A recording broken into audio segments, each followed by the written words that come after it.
The 8-pin chassis models from Bachmann are really quite easy to source.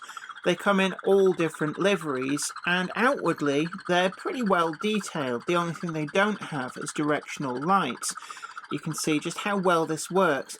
Actually having the speaker underneath the grille at the front also helps with the sound output, and just colouring in the silver back of the speaker with a black permanent marker does mean that it's not quite so visible when you look down through the mesh grille. A big hello to you. I hope I find you well. I'm Jenny Kirk, welcoming you up here to Weir Yard, and in today's video we're going to be trying a Hornby HM7000 sound decoder install into the earlier Bachmann 8-pin chassis Class 20.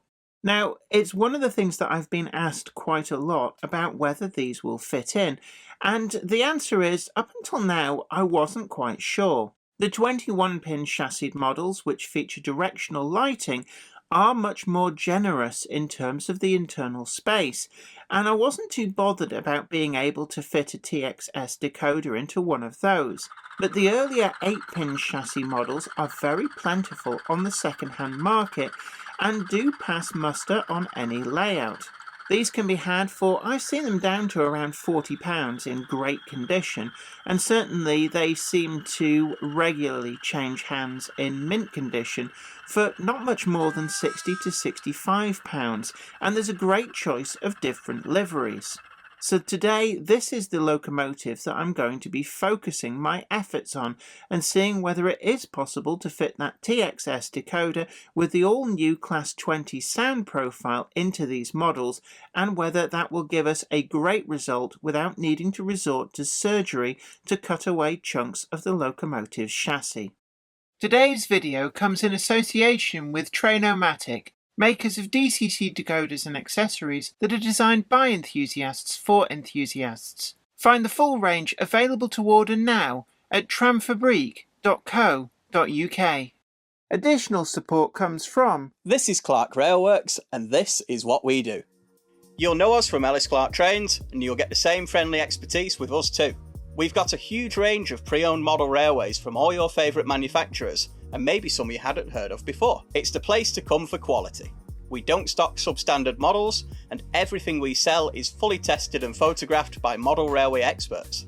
No matter whether you model 00 gauge, N, HO or more, we have sought after models from all around the world with new listings added every weekday. Check out what's available now at clarkrailworks.com and don't miss out on your latest logo.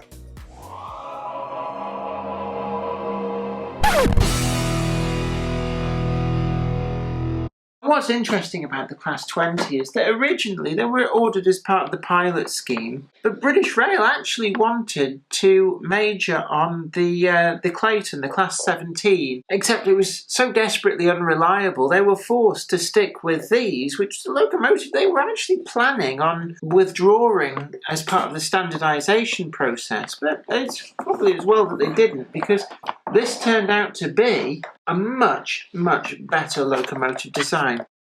It's one of the things that I've been requested to do a how-to guide on quite a few times ever since the Class 20 sound profile came out for the HM7000 decoder.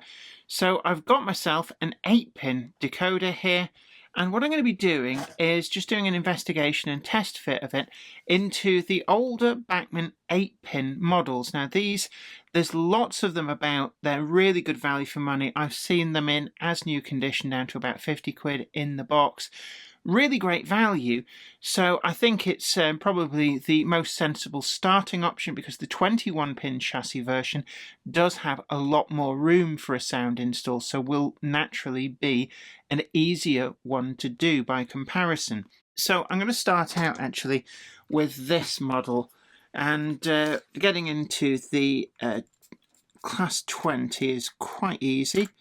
We've just got a screw there, and the same position but at the other end there's a second screw, and that's it. That's all that is holding the body on for the Bachmann Class 20s, the 8-pin versions at least. So I'm going to take the body off, put that to one side, and then inside here, don't be swayed by this space here and think, oh yes, loads of space, because that is where the cab is. And what I will say to you is if you want to fit the power bank, you're going to have to figure out a way of just opening this up to get access into the cab for that, because there really isn't a lot of space otherwise. Now, this model has already been DCC fitted, so I'm just going to remove the 8-pin decoder that's already in here. Just wiggle that free.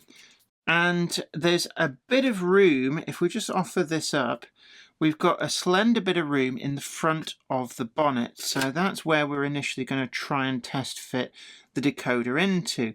Now, in terms of space for a speaker, there isn't an awful lot. Now, there is a bit of room here, and then right at the other end, on top of the other gear tower, there is a bit of space here. And we do get a good choice of different speaker enclosures with these. But in all honesty, my thoughts are to initially go for the smallest, with the speaker on top, a little bit of glue, and I actually think that that is probably going to be the best option in place for the speaker.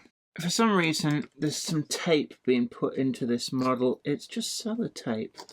And I'm going to very carefully just try and remove this, just so I can really get a much better idea of what space we've got at this end. Now, there is some space on top of this gear tower. At this end, it almost looks as though they've had a thing about putting a speaker, but there is enough space in there, sort of, and that would be straight underneath here. So I think that might be an option. That is certainly going to be a little bit of a tough fit, but it's definitely doable. So next thing up is to test the fit of the decoder itself, and let's just get inside here. Now, these are they're slightly smaller than an ESU Locksound V5, which is quite often the choice for these things. Now, it looks like we might just have enough room here. Let's just, first of all, let's make sure we've got pin 1 top left, and that's the orange wire that matches up with pin 1 top left. So that fits in there, and what I can see is we're about the same height as the top of there, and that suggests that we're going to have enough room, but the decoder itself doesn't have any short protection. There's no shrink wrap is what I actually mean. So it would be prudent on this install to get some Captain tape, and I'm going to insulate the body.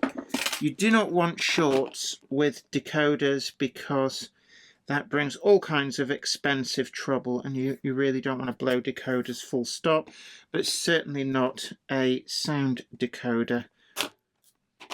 So all I'll do with this is build up some thin layers of Captain tape around the front of the metal casting, and I'll put a small piece across here as well, so that the decoder itself is then protected from being able to touch any kind of metal. It's really thin, it doesn't really add anything of great note to the thickness, and just a little piece across there on the actual chassis. So what that means is that we can fit the decoder in here, and we're going to have a little wire as well. I'm almost inclined to fit the wire into this gap out of the way nice and neat so nothing gets squashed, and then put the speaker at the other end.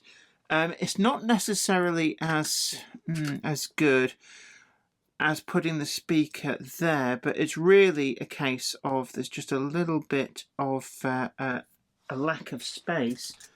But let's just do a test fit.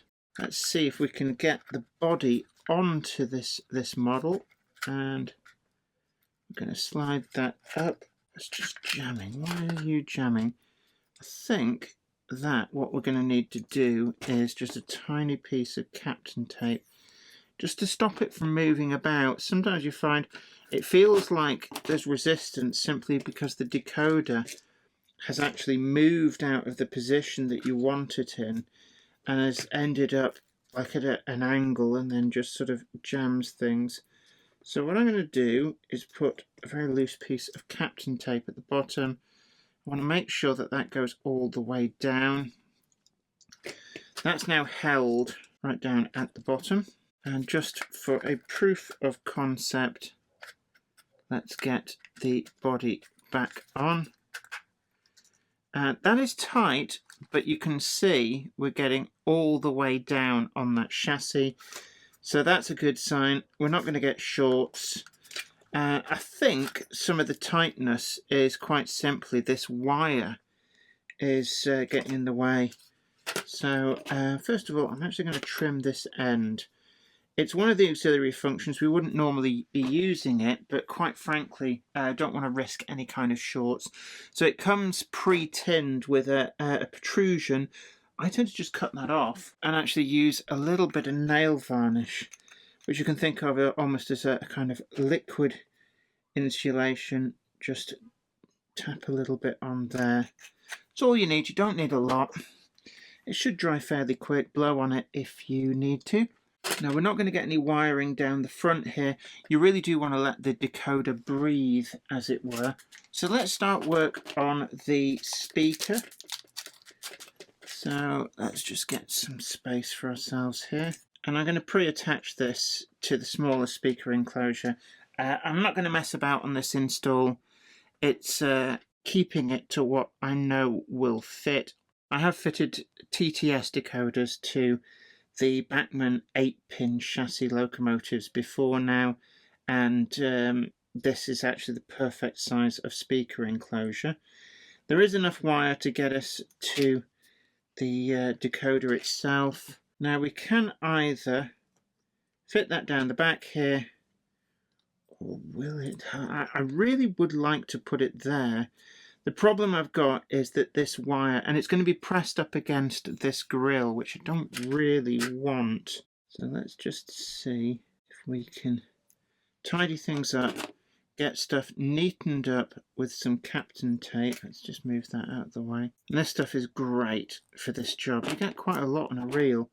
It always makes me think of the stuff we used to use at the BBC for editing reel-to-reel tapes. I have no idea what that product was called, but I've got this feeling that this is it. So that does give us enough space for that. And let's just try and tidy all of this up. This is quite thin cable that will kind of tuck in somewhere. If the body goes on, then that is our final position.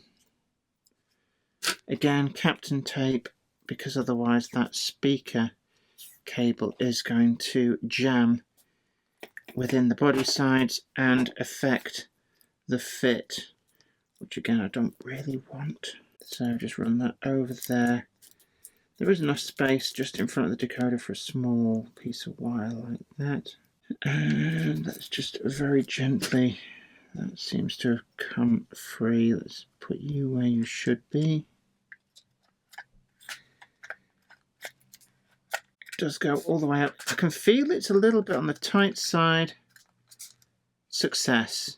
And you can see the speaker will turn up there. If that silveriness is a bother to you, a bit of black, a matte black paint, be very careful, or a black marker pen might be a better option. But it does on the face of it look like we're going to be able to get that in place. Now, I'm not entirely 100% sure whether the liquid poly will actually act on this plastic, but I am going to put a tiny amount and just see whether it doesn't need to hold it super tight, just enough that when that sets it's not going to move around too much. So just a quick run over with a black marker pen. This looks like very dark navy blue, to be honest with you, but it's just to tone down that very silvery finish of the metal. Not 100% convinced that marker pen's going to do the job, but certainly it's you've got to be careful. If you flood it with paint, you could get paint into the speaker, and we don't really want that, do we? Because that could stop it from being able to function properly. So now let's just very carefully slide the body back on. And the thing about these is you might think, oh, well, there's no room for a power bank. But honestly, I've never truly found the Bachmann Class 20 to be in dire need of a stay alive when it's running on DCC. So I would go as far as to say, actually, we should be fine like this and not have to worry. If it is a real big bother to you, then there is room in the cab, but you will need to cut a hole in the cab to gain access through. Does your home insurance cover your model railway collection? There can be certain conditions or limitations attached to your policy which could leave your collection uninsured or with very limited cover from all kinds of risks. For example, many home policies only provide very limited cover for contents kept in garages or other outbuildings, and some will only cover for collections up to a limited value. Magnet Insurance are here to help give you that peace of mind, making sure that you don't get caught out. Our specialist policies are flexible, and we can work with you to make sure that your collection is correctly covered and answer any questions that you have. Put your mind at ease by giving us a call on 01636 858 249 or visit our website for a quotation at www.modelrailwayinsurance.co.uk. With the body back on, the fit is great, and I'm going to fire up the model, and you can see just how well this works. Actually, having the speaker underneath the grille at the front also helps with the sound output, and just colouring in the silver back of the speaker with a black permanent marker doesn't do any damage to the speaker, but it does mean that it's not quite so visible when you look down through the mesh grille.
The control from this is perfect, and it really works well on the Bachmann 8-pin models.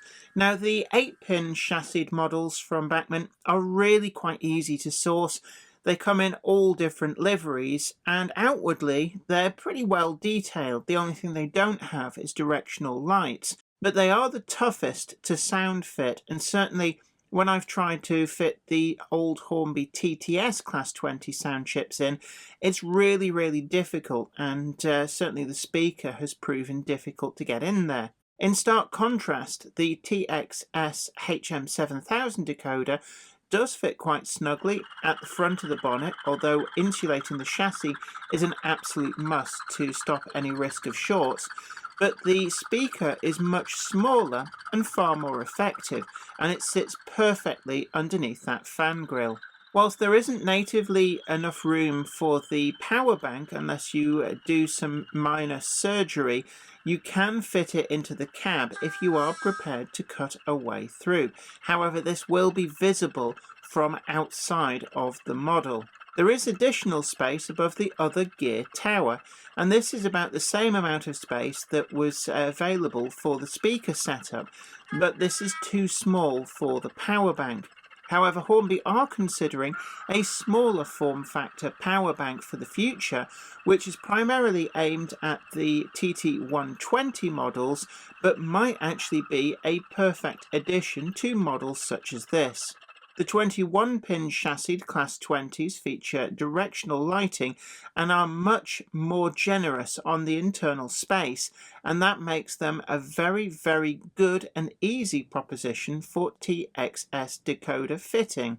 I hope you found this video informative, and if you have, do hit that like button, share this video and subscribe to the channel to be appraised of future videos as and when they come up. But until next time, this is me, Kirk, saying you take great care of yourself. Happy modelling, bye for now.